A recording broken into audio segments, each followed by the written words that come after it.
बुलढाणा शहरालगतच्या ज्ञानगंगा अभयारण्यातून एक दिलासादायक बातमी समोर आली आहे।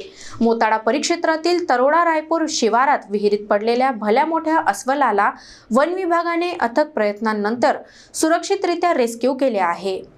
बुलढाणा शहरालगत असलेल्या ज्ञानगंगा अभयारण्यात विविध हिंस्त्र वन्य प्राणी वास्तवास आहेत।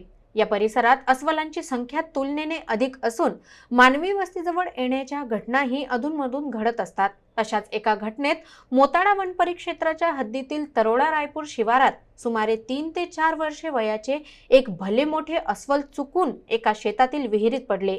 ही बाब शेतकऱ्यांच्या लक्षात येताच त्यांनी तात्काळ वन विभागाला माहिती दिली। माहिती मिळताच वन विभागाचे अधिकारी, कर्मचारी आणि विशेष रेस्क्यू पथक घटनास्थळी दाखल झाले। विहिरी खोल असल्याने आणि अस्वल आक्रमक अवस्थेत असल्यामुळे रेस्क्यू ऑपरेशन अत्यंत काळजीपूर्वक राबवण्यात आले। वन विभागाच्या पथकाने दोरदंड, जाळी आणि आवश्यक साधनांच्या मदतीने अस्वलाला सुरक्षित बाहेर काढण्यासाठी प्रयत्न सुरू केले।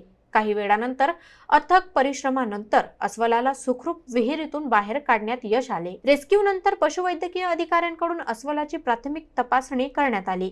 सुदैवाने अस्वलाला कोणतीही गंभीर दुखापत झाली नसून त्यानंतर त्याला सुरक्षितपणे नैसर्गिक अधिवासात सोडण्यात आले। वन विभागाच्या तत्परतेमुळे मोठी दुर्घटना टळली असून या यशस्वी रेस्क्यूचे परिसरातून कौतुक होत आहे।